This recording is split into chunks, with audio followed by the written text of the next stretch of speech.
Hello everyone, Rabbi Jacobson here, and we'll be speaking about how to spiritually charge your daily routine.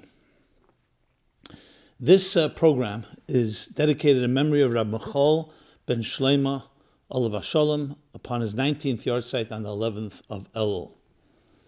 May these words serve to his merit and his family, and may everybody be blessed since we're in the middle of the month of Elul, which is the preparation for the new year, with a very blessed year for all people from all walks of life, from all faiths, from all backgrounds. So how to spiritually charge your daily routine seems very appropriate in general, especially in the world in which we live today, as we shall explain. Today was September 11th, the 18th anniversary from that tragic attack. And here in New York, you see the two pillars of light where the two towers stood. I remember that morning very well. That's that fateful Tuesday morning, going up on the roof and seeing the smoking towers. So, of course, we remember and we honor all those that were lost in that tragedy. I personally knew several people. I knew some people, their families. And we always look at all types of destruction or tragedy as ultimately opportunities for profound growth, while we also grieve. So although it's 18 years, but we don't just forget what happened, we try to transform it into something positive, which is also connected to this theme, and I wanted to just emphasize that.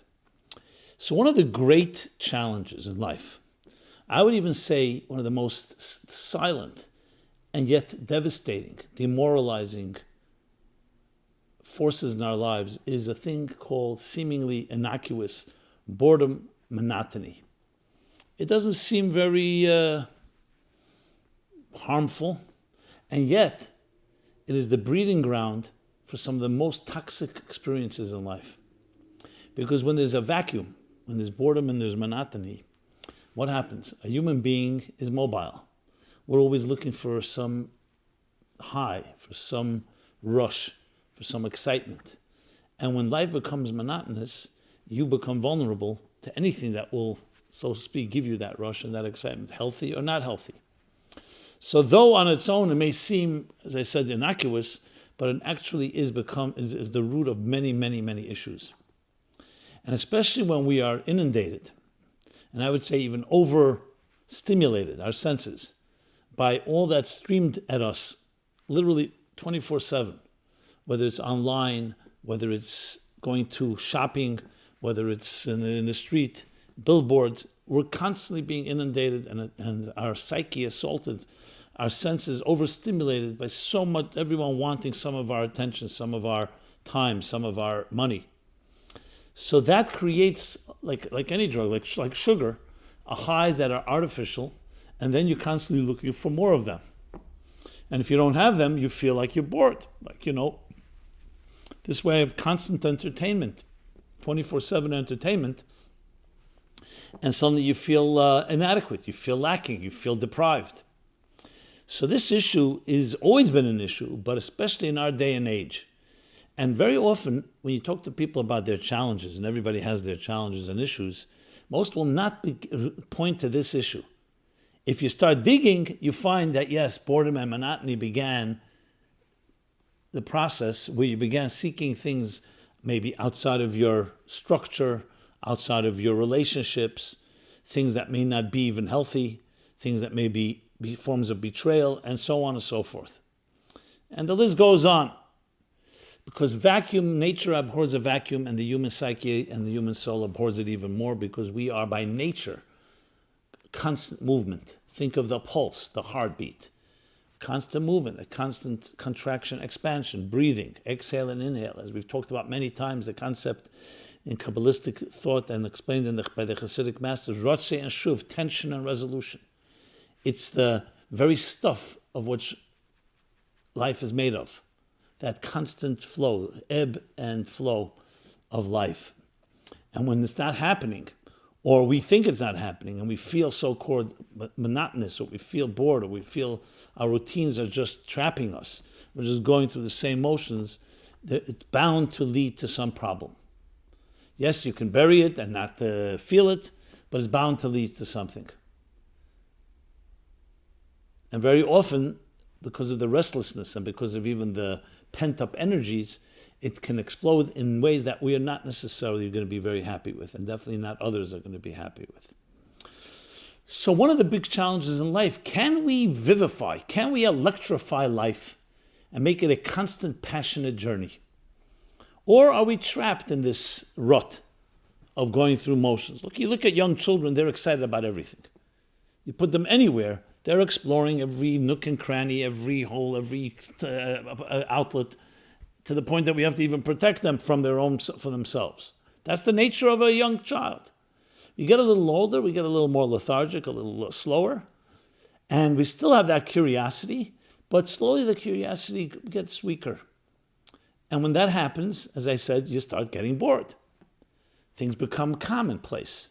So is it possible to infuse life? What can we do to spice up life? What can we do to infuse our pedestrian daily activities with something that will really create that excitement? Because if we're able to do that, that's the best preventive medicine that can not just protect us, but preempt challenges. And on the contrary, you're kind of constantly on the proactive side because you are living an exciting, passionate life. So there are out there all kinds of tricks of the trade, and you find the 10 ways to spice up your life, to spice up your love life, to spice up your general life, whatever it may be. They don't usually work, or they don't usually last. So the question is, what can we really do to be permanent and consistent and sustainable? And it's very relevant to the time of the year we're in, and very relevant to everything that we're doing in life, because sadly, sometimes it takes trauma and negative things to wake us up. That's why I mentioned September 11th, 9/11. Do we need to wait for tragedy? Do we need to wait for loss to suddenly wake up and say, and smell the roses and realize there's something more going on to life? That's our objective. To find that type of energy, that type of passion, that type of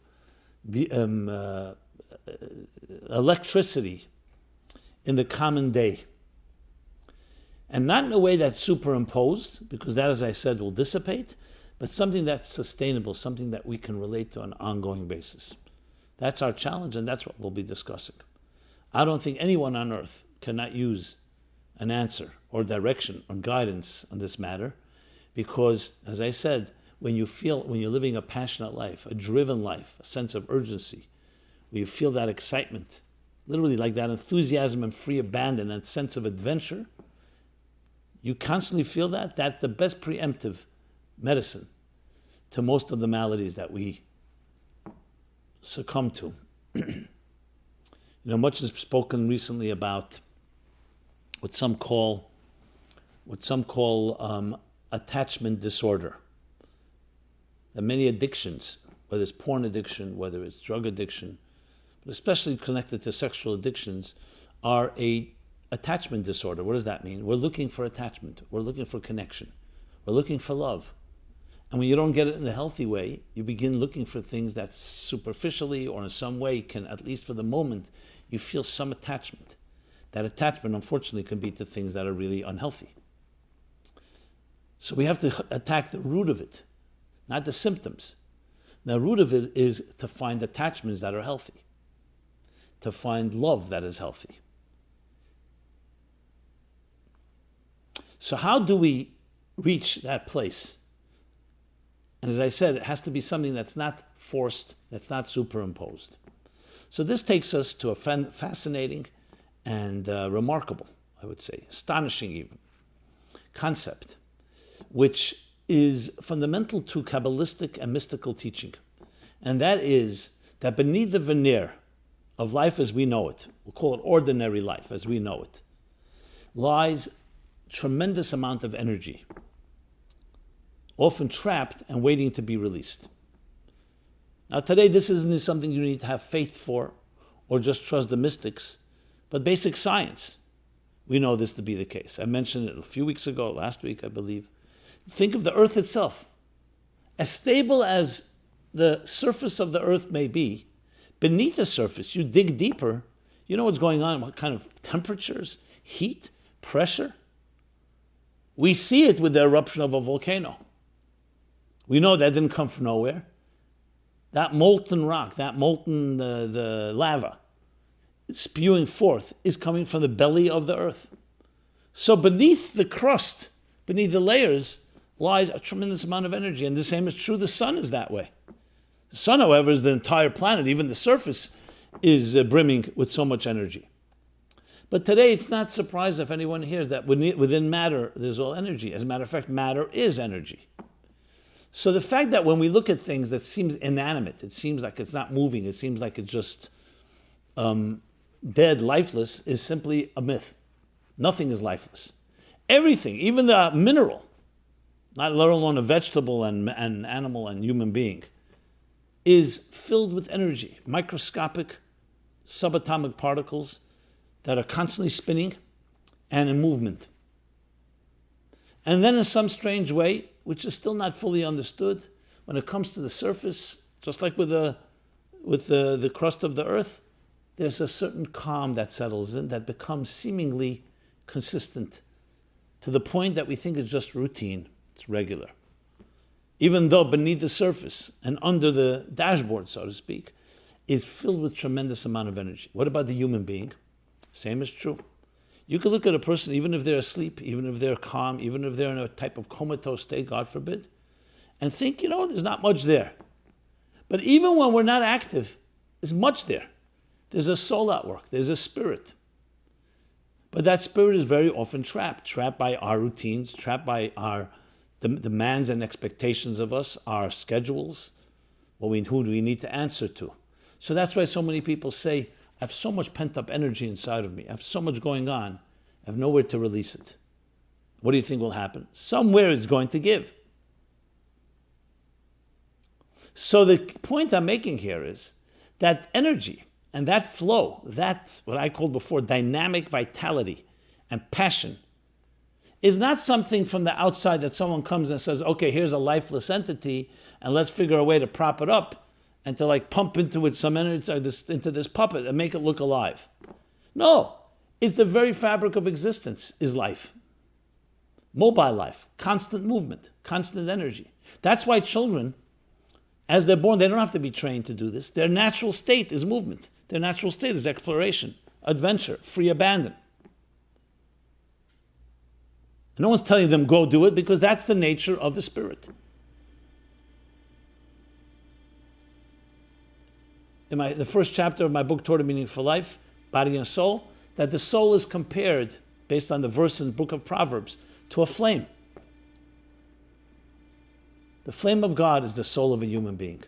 Look at a flame. It's constantly flickering, constantly licking the air, defying gravity, transcending, looking upward, licking the air. That's what the soul is like. The soul is a never-ending flicker, constantly moving, constantly restless. The only thing that contains it is the wick, which is the body, to the point that we can convince ourselves that we're now calm and relaxed. It doesn't mean calm is not good, but I mean that we're not that restless, we're not that mobile, when it's not true. The soul is always mobile. The question is whether the flame goes undercover like a pilot flame that no one really notices. And that's where the dissonance settles in. A flickering flame, constantly seeking, curious, a sense of healthy angst, always wanting more, always wanting to grow, transcendence, versus the gravitational pull of the wick that so-called silences or quiets down, tames that energy. Now we do need to be grounded. Having just a unbridled soul, a unfettered soul, can also be very disturbing and actually even dangerous. So you need the balance, but you don't want it to the point where the wick almost extinguishes the flame, where you lose your idealism, you lose your hope, you lose your optimism, the belief in possibilities. You want to always maintain that because it's very much who we are in our spirits. But you want it to be grounded, you want it to be contained, tension, resolution. We can't just have high peaks. You need to also integrate it, internalize it in our lives. Something we've discussed many times. But the key thing is this, There's an energy and there's a container, using the word language of the mystics, a oir and a keli. The energy is like a flame, connected to and always seeking to connect to higher states, to the point of actually it constantly looking to shed itself of its existing identity in order to transcend and reach a higher state of being. And then there's the container part, the wick, whose role is to ground it, give it shape and form, concretize it, tangible. And you don't want one compromising the other, you want them to work hand in hand. Unfortunately in life, and you could even say state this as a formula, when there's no real balance, you either have too much energy or you have too much container. And that's where there's an imbalance. The perfect balance and harmony is where you have both. The constant flickering, constant seeking, growing, but also integration, internalization, grounded. And a constant ebb and flow, as I mentioned, Ratzeh and Shuv, tension and resolution. But the key point that we want to take out of this is that as we get older, we forget more about the energy and the flame, and we become more trapped in our routines, trapped in the grounding, to the point that the flame is not stopping to flicker, but in our lives we're not accessing it. So it remains some type of deeper inner state that once in a while comes and nudges you and prods you on to try to grow. But we keep it at bay, and very often we silence it and we don't listen to it. Because I'm too busy now. I'm too busy for transcendence. I'm too busy for growth. I have to pay my bills. I have to go to work. I have this headache and that headache. I have these responsibilities and I have these agonies and anxieties. And I have these wounds to lick and heal from. So what happens is you become a product and a victim of circumstances. So though the container is important, but if you become too much of a container, then that's what happens. Then it becomes more and more lifeless and more monotonous and more boring, because you have now surrendered in a way and resigned yourself to, okay, this is my life, what should I do? More things change, the more they stay the same. And you slowly, what happens is the enthusiasm and the idealism of our youth begins to dissipate, begins to wane. With once in a while frequent reminders. But that doesn't have to be the case, because it hasn't waned. It's there alive in you as stronger than ever. It's your consciousness, it's your attitude that has changed. So the challenge here is not to bring in some outside entertainment or outside forces that are going to superimpose and say, okay, we're going to get this lifeless entity alive again. And that's exactly what the media does. That's exactly what outside entertainment does, living vicariously through other people's lives. It's not accessing your energy from within. It's letting others entertain you and keep you moving. So it's like almost a lifeless entity that's kept alive through motions and through excitement and through laughter and so on. Some of it resonates and touches a deeper place as well, but a lot of it is letting others entertain you. You're watching them, and through that you are somewhat by osmosis being affected and lifted by it, even when it's healthy. And how much of it isn't even healthy? Just a complete escapism. Adventure. I love adventure. I watch adventure films. Action. What about the action and adventure within your soul? What happens to that? And to say that I'm going to watch an exciting adventure film or read a book of that sort, a thrilling book, and that's so-called awakening my spirit, by all means. But does it last after the book? The next morning, do you wake up and say, I'm going to take on life, seize the day. I'm going to do things I never did before, pioneering, innovative. You usually find the other way around. You go back for another book, for another film, because you need the drug, you need the rush. So if it indeed resonates in a way that motivates you, by all means, it's not usually the case. Because the stimulation is not coming from within you, it's coming from outside of you. That doesn't always mean a bad thing. Sometimes stimulation does have to come from outside, but somewhere the flame has to catch. It's to be your flame. You have to ride the flame that rises on its own. So now the challenge is, how do we access that? And since it's within you, then once you access it and you have tools, you're not looking for outside stimulation alone. You have it within you waiting to be released. That's why it can be sustainable. because it's yours. And it was always yours. And for months, if not years of your early formative years, that's how you lived. That type of sense of adventure and excitement and movement and so on. So we have the concept, in the words of the Baal Shem Tov, the great Hasidic master and mystic, which is really a theme that existed before him, but he publicized it. He made it popular, so to speak. He spread it out. He disseminated it. The concept of perpetual creation. That existence is not a static state, but it's constantly perpetually being renewed. Think of electricity. Electricity that runs into your home, into your light bulbs, into your appliances, into everything that is electrical in your home. Electricity runs, it can't stop. It has to constantly be renewed from its source. Yes, it can last a short while, but as you shut off the switch or the electricity is shut off from the main to your home, all the lights will go out. The appliances will die down. You'll need a generator to generate more electricity. So electricity is a perpetual force, like it's constantly flowing. You can even say that about things like water, the water running into your home. Okay, the water could be in the pipes and remain there. It's not quite as needed, the renewable element of it. It's not pure energy. But also, if it doesn't renewed, it'll dry up. Everything needs to be renewed. These are just examples. So on a cosmic level, the concept of divine perpetual creation, the idea of constantly existence being renewed from its source.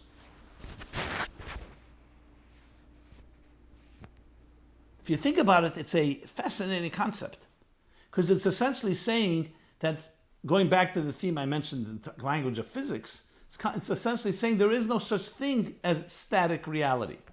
Everything, this table, even things that seem lifeless and dead, the mere fact that they exist means there's some energy that's constantly flowing to keep it in existence.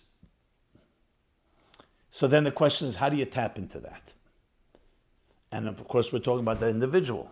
So it's not just you that is constantly being renewed, and you have that flickering flame, that restless energy, the pulsating energy. But everything that you come in contact with, the food you eat, the people you meet, the places you travel to, even inanimate things, everything you come in contact with also has that energy. And here's the beauty, it joins together. When you are alive, you bring other things alive. So how do you do it? It's not as complicated as you think. However, it takes concentration and focus. It's not going to happen accidentally. So to use a simple example, you're walking in a field. You're very hungry or thirsty. It's a hot day. You suddenly see this juicy apple on an apple tree, and you crave for it. So you go ahead, you take the apple, and here are three options. You just indulge and press it and just gobble it down, and maybe you'll need another one. It's one approach. Another one is, you know what, you say, I'm not going to indulge myself, I'll just ignore the apple and move on. And the third is, you take the apple, you make a blessing on it. And you meditate and you think, why was this apple created? Why is it here? It's here because it's going to give you energy and strength and refresh you. And you can use that refreshment and that renewed energy to go do a good deed, to say a kind word. You'll have strength to do something positive. What's the difference in the three approaches? The first approach is you basically take an apple and just indulge in it. The apple is no longer an apple. And you've indulged, and it could even be that you're taking the energy and using it for selfish or even on destructive purposes. Option two, you've ignored it and you haven't changed anything. And option three is you're actually redeeming, you can say. You're freeing, the way the Kabbalists put it, the divine sparks, the spiritual sparks that are in that apple. They join with the spiritual sparks within you because you're thinking how that energy is going to be used for something positive. And what you've done is you've released energy from the apple and from yourself. Not just the physical energy that it gives you to sustain, that the apple gives you, the food gives you to sustain you, but the spiritual energy that you have in some way changed the world. Because everything that comes your way is there for that purpose, for you to release its energy and release your energy. Let those energies join, and something of greater glory and greater light is created. You've generated, you've initiated. If you look at your life that way, that every step you take, every apple you meet, for that matter, any fruit, any person, any interaction, wherever it may be, is energy waiting to be released, energy that's alive and kicking and pulsating, then is there a possibility for monotony? No, because you're in touch with the inner fiber, the marrow of life itself. The pulsating marrow, the pulsating flow of energy, of the life force within things. And when you're in touch there, everything becomes exciting and everything becomes passionate. And it's coming naturally. It's not forced. It's not a temporary escape, a temporary high. Sexuality, one of the greatest forces in life. What does it do to people? It creates not just the actual experience, but the drive, the hunt, if you wish, the desire, which for many is even greater than, as they say, it's more pleasurable to want than to have. But however you understand it, what does that do? In some mysterious way, it taps also into that type of energy. It's all about pulsating energy. However, it can be used like anything in a very escapist type of way, hedonistic way, where it's all about just indulging and getting some pleasure for the moment, which won't last. And then you'll need another fix, another hit. When you think of the intimacy of sexuality in its holy and sacred form, that this is a way of connecting to your soul and connecting to another person's soul in the most deepest and seamless fashion. And in a way, it's a reflection of our connecting with the divine itself. This, making love with the divine. An intimacy, our soul connecting to the divine soul. You're doing exactly that. You're tapping into that energy. So eating an apple and doing other such activities also exists, but not quite with that same intensity. Because sexuality, intimacy, goes right into the main engine, the main energy line, electrical line. Where everything else in existence, it's also there, that pulsating energy, but it's on a different level, not quite that intense. Just to give examples, these examples I'm giving are just to give examples of where this plays itself out in our lives. So wherever we're going in life, we're looking for energy. We're looking for that passion. We're looking for that excitement. The question is whether you will control it or it will control you, and whether it'll become integrated in your life in a healthy way. As I write in another chapter in Toward a Meaningful Life, intimacy,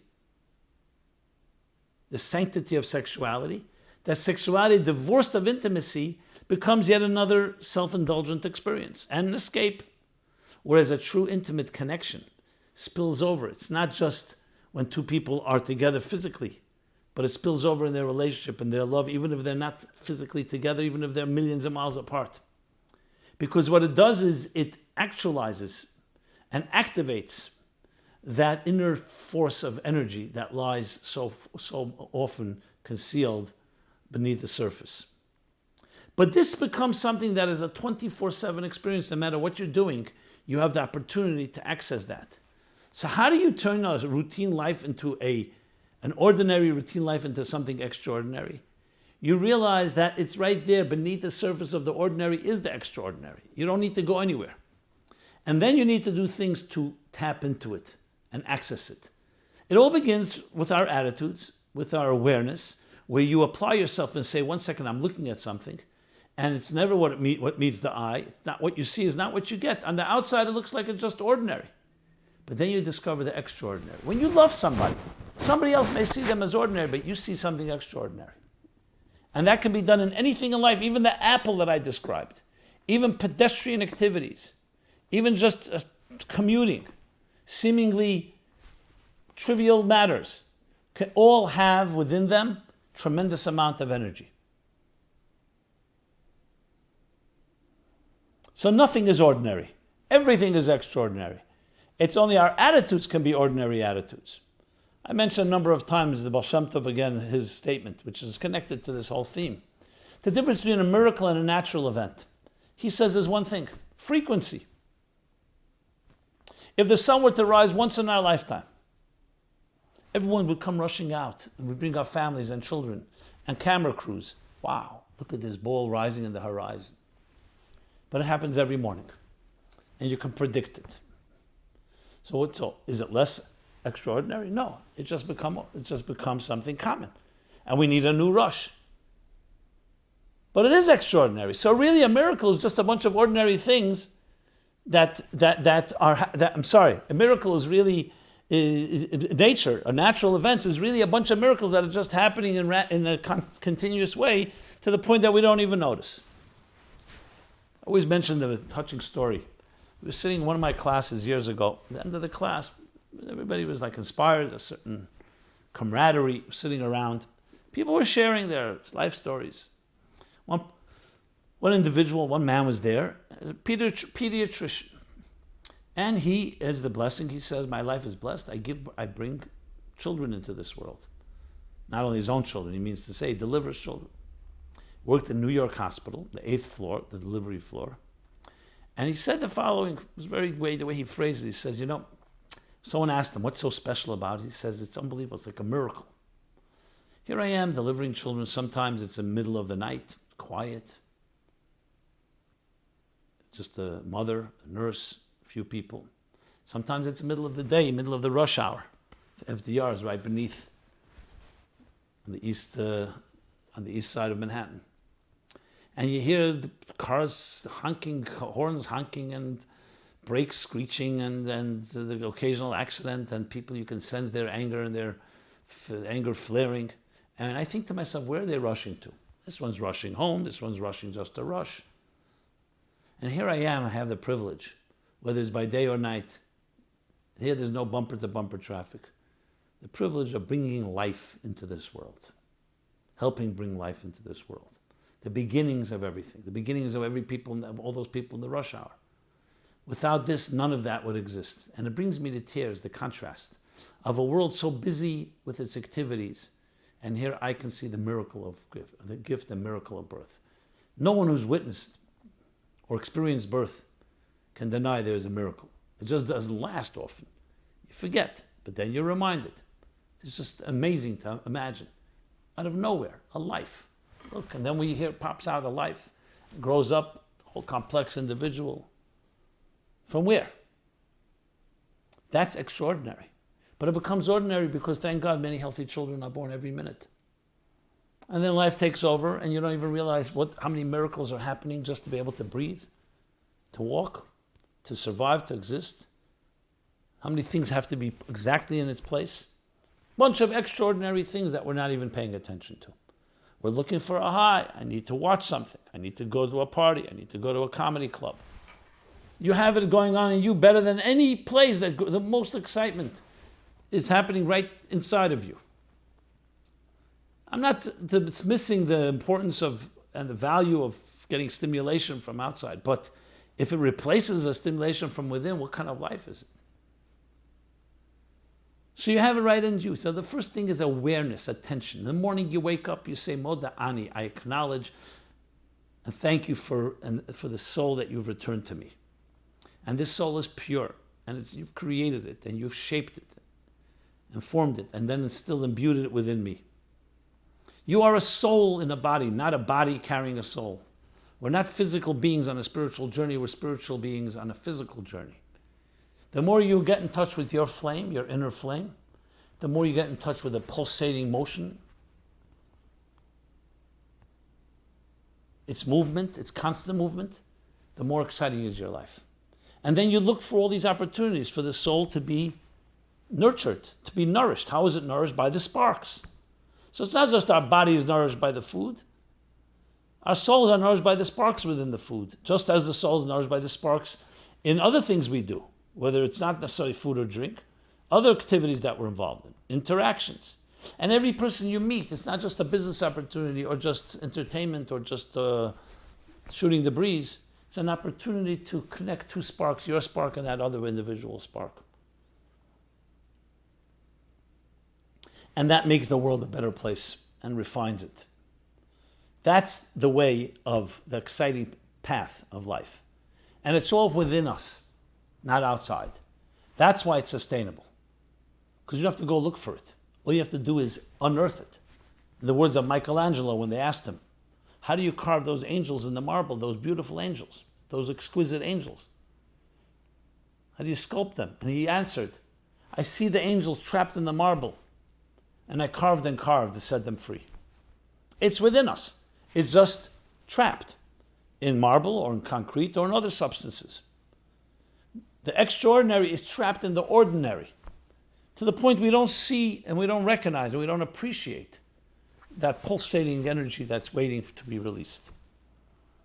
So the way you do it is, number one, awareness, meditation, beginning from the morning, and then acting on it, doing things that activate that flame. And that can be through conversation, stimulating conversation. It could be through volunteering and helping, being kind to others. It could be through emotional connection. Yes, and it could be through romance and love and music and art and travel and frankly everything, because everything has this energy within it.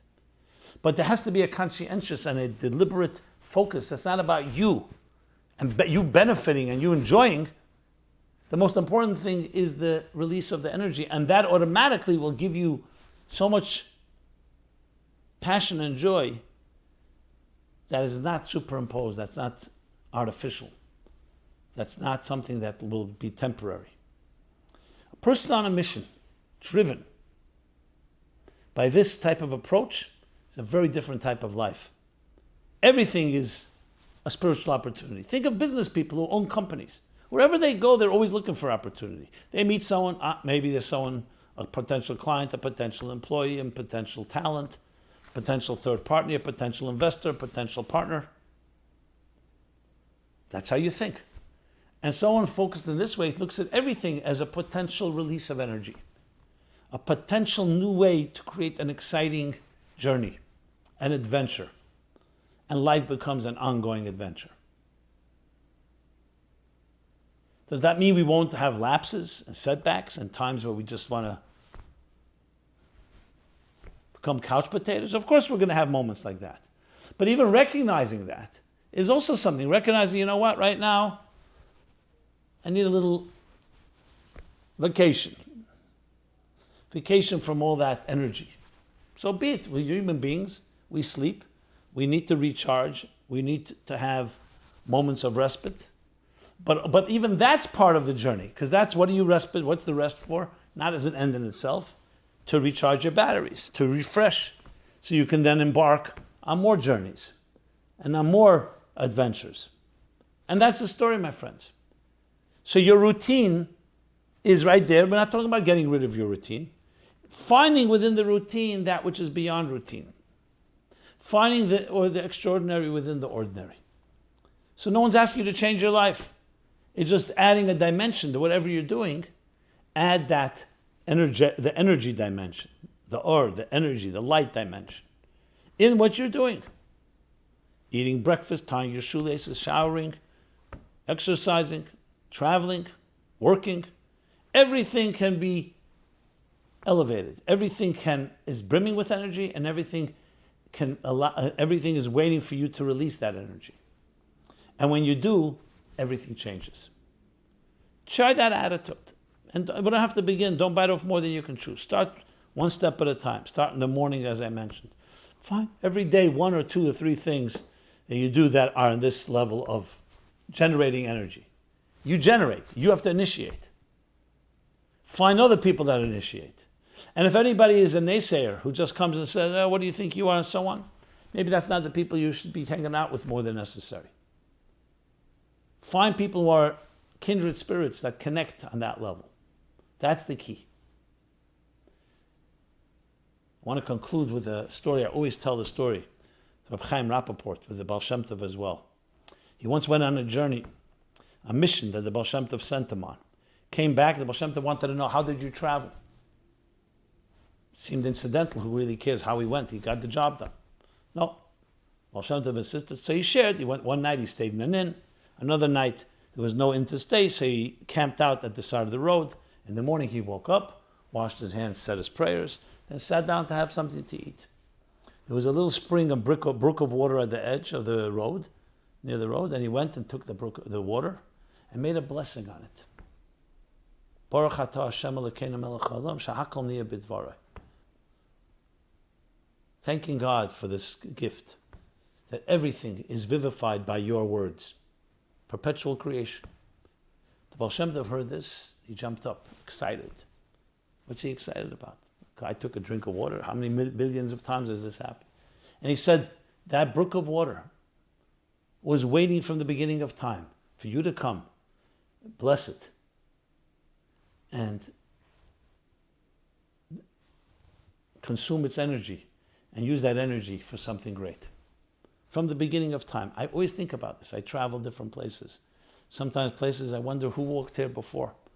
Maybe it's even the road less traveled. Maybe no one tread here before. But every time you come somewhere, you think that place has been waiting for you to do something good there. Is that not a way to excite your life? Everything. And this doesn't have to be far journeys or exotic journeys. It could be right here where you travel every day, where you walk every day. Every day it's waiting for something new for you to do. That's an attitude. That's an attitude that can literally transform your life. But remember, we're addicted to outside external stimulation. And addictions distract us.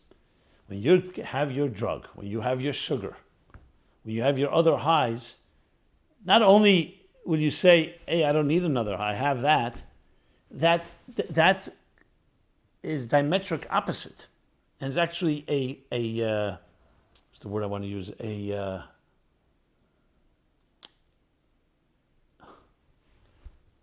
Diametric opposite that counters the idea of stimulating from within. Because when you get outer stimulation, that replaces and you no longer seek the healthy form of stimulation that comes from within. So we need to learn how to wean ourselves off from these addictions. Now, addictions doesn't always mean a drug addiction, alcohol addiction. It could be an addiction that simply, that's what stimulates you, that's what excites you. Because it's easier just to get stimulated like that. Someone else is going to entertain you instead of you accessing the adventure within you. So that's one of the traps, and that's what's difficult because the routines themselves trap you in the routines. However, there are always moments when we have a wake-up call and we access. And here you also have tools. And when you begin to do it that way from within, you see the contrast, how shallow and how pales in comparison outer stimulation, external stimulation versus internal stimulation. But take it step by step, because if you go too fast, you most likely will regress. You take it step by step, and you take the journey step by step. And now is a great time to begin, because we're in a special month. Some of you may be familiar with my book, 60 Days, which is like a guide through this spiritual journey, a spiritual guide to the high holidays, to this season, to help us access the inner energy within everything that's around us and within ourselves. And we help each other because each soul connects to another soul. And that's what we like to believe in. I like to believe is our mission at Meaningful Life Center, to do exactly that. So we have a series of programs like this Wednesday night live program every Wednesday at 8:30 p.m. Then it's archived. Many, many other programs, and both live, video, social media, articles, you name it, podcasts. So please take advantage. It's all about releasing energy. It's all about releasing the energy that is trapped within you, within me, within everyone, and within everything, in every moment of time. And when we do that, we create magic. We create an unbelievable surge, a volcano, but it's a healthy volcano, an eruption of energy that actually transforms ourselves and everything around us. So may everyone be blessed in achieving that, an energetic week, an adventurous week, a week of excitement, charging, electrifying, and the more the merrier, obviously, but always grounded and always channeled and harnessed. And please stay in touch with us, share, like, pass on this message, because as I said, we need each other. Each of us releases energy from the other, and the more energy that we bring together, the synergy only grows. And that is the greatest blessing of all. I thank you very much, and I look forward to see you again. Be well. Bye-bye.